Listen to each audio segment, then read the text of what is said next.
Today, I want to talk about what it means to be a high value consultant.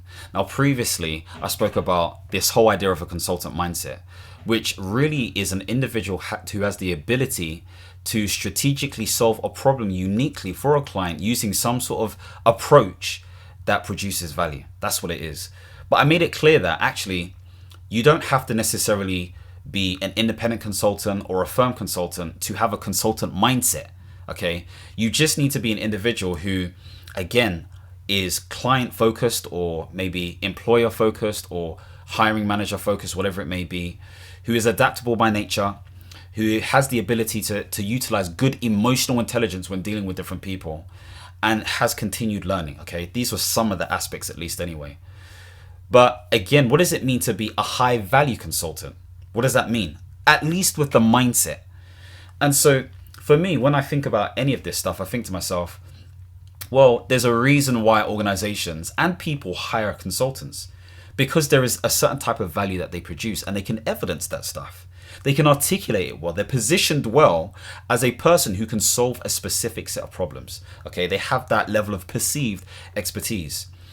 Now, when thinking about high performance, high value, whatever you want to call it, I want to break it down based on what I think perceptually right now. Okay, is that perceptually a word? Whatever. Anyway, so we have performance. So performance, to perform, to do something, is to do a set of activities set against a standard. Okay, why do I say that?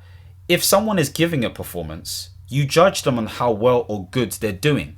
So therefore, the set of activities that you do is against a standard. Now, who sets that standard? The client, the market, the hiring manager, the organization, etc., etc. They define what good looks like. And so high performance means that you're doing something above average. You're doing something that is truly valuable, that is crystallized as something that someone sees as uniquely valuable. And so people want more of that thing.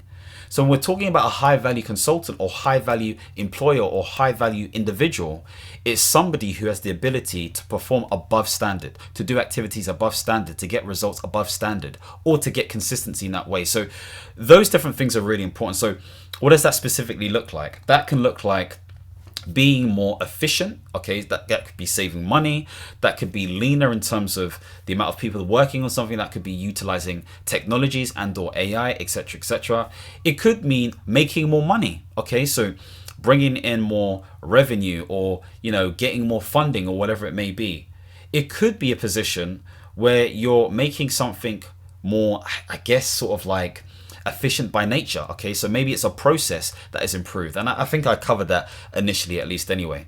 And then there are situations where you're providing better quality, and this is fed back through, I don't know, let's say for example, customer feedback or stuff from the end supplier, whatever it may be.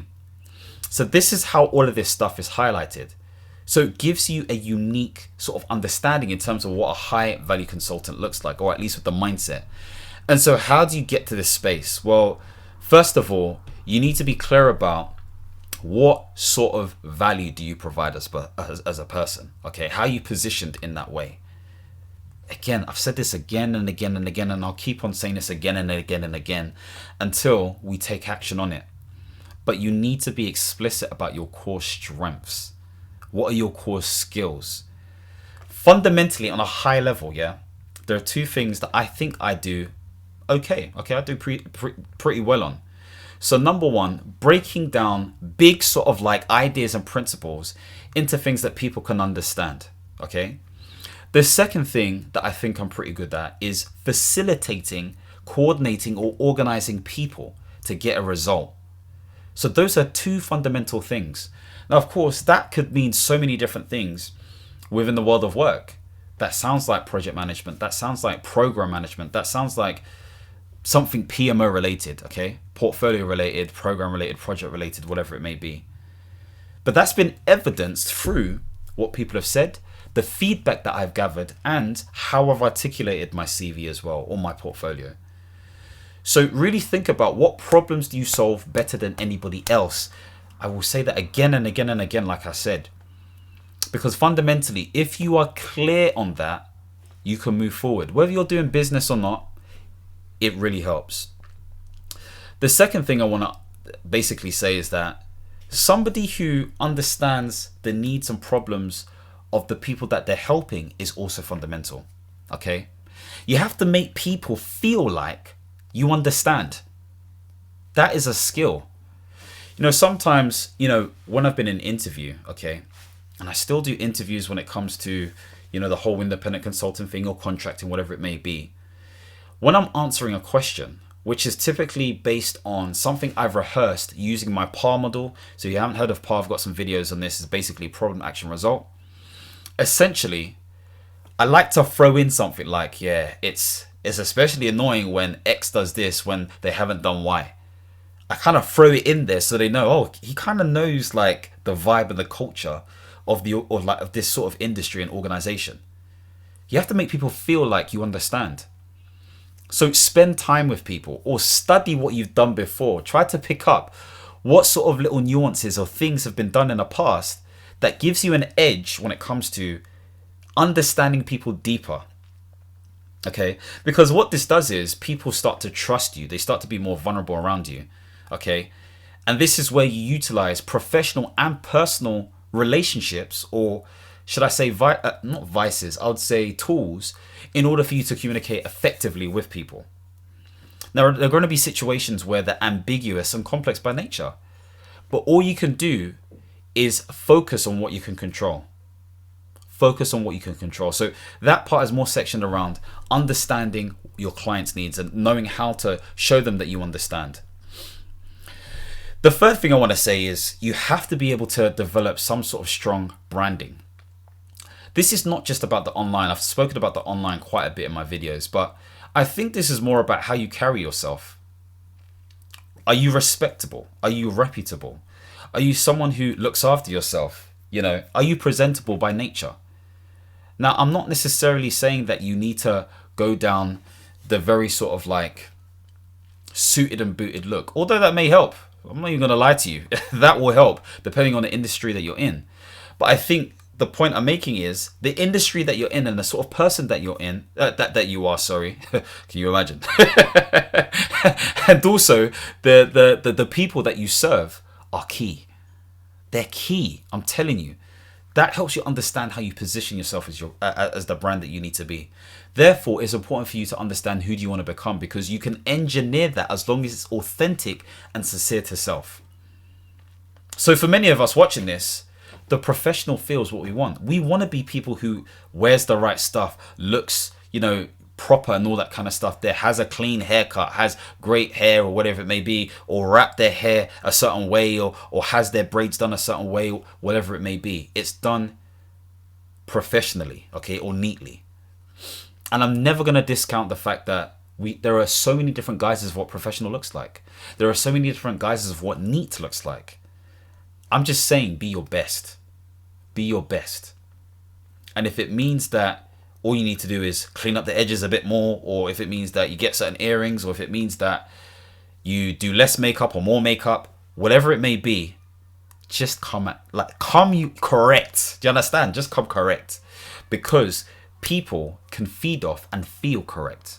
Do you understand? So hopefully that makes sense. But also with your branding, I can't not talk about this stuff. How you produce your work is key. If I'm receiving, let's say, for example, some sort of project plan, or if I'm receiving some sort of RAID log, so that's risks, assumptions, issues, and dependencies, there's a certain approach that I'm looking for. Okay, so maybe if it comes to, what did I say, a certain plan, I'm looking for activity number, milestones, the actual task, the owner, budget set against it, any comments, RAG rating, and then maybe a Gantt chart. But I'm looking for certain things. If it's just some quick 1, 2, yeah, we use it, I ain't gonna rate. I'm just not gonna do it, because there are certain key sort of information that I require in order for me to understand it better. So you have to kind of understand your audience to understand how to brand well. And this comes from experience, this comes from talking to different people, this comes from training, so you know how to position yourself well. And of course, the personal brand stuff is online.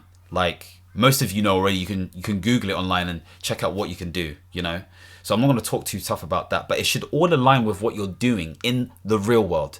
Don't just like create this thing online and like, yeah, I'm this person, but deep down you don't have the confidence and competencies to deliver on what is being presented online. Confidence comes from competence. And so if you understand, or if you have delivered, or if you've used skills that allows you to be competent, you'll be confident because you can talk about it. You can talk about it. So hopefully that makes sense in terms of the personal branding standpoint. There's also like this is more for the contractors and the consultants. Okay, so this is less for the employer. This is more about the art of how you contract. Okay, so what I mean by that is, have you written a clear proposal that outlines the deliverables that you're going to achieve? Do you track your time using something like Toggle, like each week, each day, specifically what you do? Do you track those deliverables and have some sort of RAG status that understands or defines where you're at and what you need to do, what you need to be, what artifacts you need to produce? What sort of boundaries have you set up in order for you to deliver? Okay. Do you have an accountant? Do you have an accountant who manages your well, I say manages your money, but gives you advice and manages the back end of your tax, okay, or taxes, should we say? There's a whole bunch of stuff that you can do in order for you to master the art of contracting well. So this is outside of the delivery, but this is more the nuts and bolts of running your contracting and consulting service. Okay, whether you're inside or outside, I believe if you're inside of IR35, for those of you who don't know what that is, you can check out my videos on that, but essentially it means that you're taxed like an employee, you're taxed the same way, okay? And there are different rules centered around that. You should still do those things even if you're not outside of IR35. For those of you who don't know, outside of IR35 means you're taxed like a corporation, or your corporation is actually taxed, i.e. your limited company, okay? So there's a different thing altogether, which means there's more admin. But point being made is, have those things set up. Do you have a website that talks to your stuff? If you go to masterygroup.com, you'll check out my contracting and consulting services. I'll talk about program management, I'll talk about change management, I'll talk about some other stuff, got some case studies there as well, etc, etc. What about your LinkedIn? Like, all of this stuff is centered around positioning you and helping you master the art of contracting. And of course, I've said this one again and again and again, but there needs to be a way to upskill, okay? Now, we have, many of us, and I'm included in this, okay, I'm not even going to deny it. We have certain qualifications or whatever it may be that we've done. They're going to expire soon. We know that people don't check this stuff, so we just say we still have it. And naturally, it's not that we haven't done the training. We just haven't gone up to speed with the new format or whatever it may be, if there is a new format. So if you have the funds, if you have the opportunity, if your employer can pay for this stuff, get upskilled, man. Again, some employers, they're just douchebags when it comes to this stuff. They don't like spending the money, yet they've got a 0.05% of their gross revenue, okay, or pay, that needs to be tailored towards learning and development. So always ask them, how's the levy being spent? Is there a budget for, like, don't be afraid to do it, okay? That's how I got my initial qualifications. I'm always going to be grateful to the NHS for that, because they were valuable for the NHS, but they're also valuable outside of working directly for the NHS, but contracting, consulting for them. So they're still getting a return. They're still getting a return. So hopefully that makes sense. But I think in addition to the whole embracing or developing yourself as a person, you also need to be in a position where you're using AI. You're using technology better. I'm not even gonna front. I definitely use things like ChatGPT, or I use Notebook LM to consolidate ideas, brainstorm, develop documentation, all of that kind of stuff there. But I will always add my 2 pence to it. And sometimes my 2 pence is a lot, and sometimes it's not that much. But leverage it. Why wouldn't you do it? It doesn't make sense. AI just needs to be part of your business. I know there are going to be some people who are part of the late majority who say, oh yeah, well, it's not authentic, blah, blah, blah, this and that. I agree, it isn't. You can still use it. You can still use it. You'll be surprised how it can help. Now, there are instances where actually utilizing AI and leveraging your thinking on AI is a bad idea, because actually you lose your thinking and the quality isn't as good, okay? But you have to have this sort of relationship with AI where it truly is an assistant. You have to talk to it like it's a person, so to speak, so it can help you do what needs to be done. And this is where I personally leverage chat on ChatGPT as an example to basically talk to it. I like to talk to it. So it picks up the nuances in my voice and gives me what I need. Okay. The next thing, which is kind of an obvious one, is you kind of have to deliver exceptional value if you want to be a high value consultant or have a high value consultant mindset. I'm not going to get into this too tough because that's obvious. Be, focused on outcomes. Make sure that you're proactive, work effectively with people using good communication skills. You also want to be able to network with people well, okay? And I say this basically saying that actually, if you deliver consistent results, the results will speak for itself. This is why competency is key. All of this stuff is not for the beginner necessarily. Ooh, that may be a bit of a slap in the face. What I should really say, which is a bit more accurate, is it's for somebody who's not willing to do the work. If you're at least a beginner and curious, I said that so weird, if you're curious about a certain industry or field, then yes, this is for you. It gives you a bit of a roadmap in terms of how you need to approach it. If you're not willing, if there's no will, okay, and this is big in coaching culture, they say that if the customer doesn't have willpower, which is, I think, step 4 of Prochaska's model, it's not going to work. It's dependent upon you. What will do you have? The work needs to speak for itself. You need to start small and work your way up if you're just starting. If you're not just starting, find ways to understand how to articulate that value so it can be presented well. You need to obviously nurture relationships well. So this comes down to showing genuine interest to people, say happy birthday to people, follow up with people after an event. Again, just do that sort of stuff consistently and regularly where it makes sense to keep up that relationship. And don't be afraid to ask for referrals as well if you're a consultant or contractor. And I guess the final thing is centered around managing your time well. Okay, you can't do everything. You're not Superman. You or Superwoman. You are somebody who has things to achieve. You have goals to achieve. But by saying that, you need to respect your activities and time. Look at your calendar. Understand precisely what you usually do and typically do, and what you need to do to protect your time. Sometimes you just need to block out time in your calendar, which is basically do not disturb, don't do anything, etc., etc. So hopefully all of this stuff makes sense. So really high value is basically a person who has the ability to do things above standard, above normal, who produces results that are of an exceptional level, okay? You have to define what that looks like. And that starts with being clear about the type of person and things that you do, etc., etc.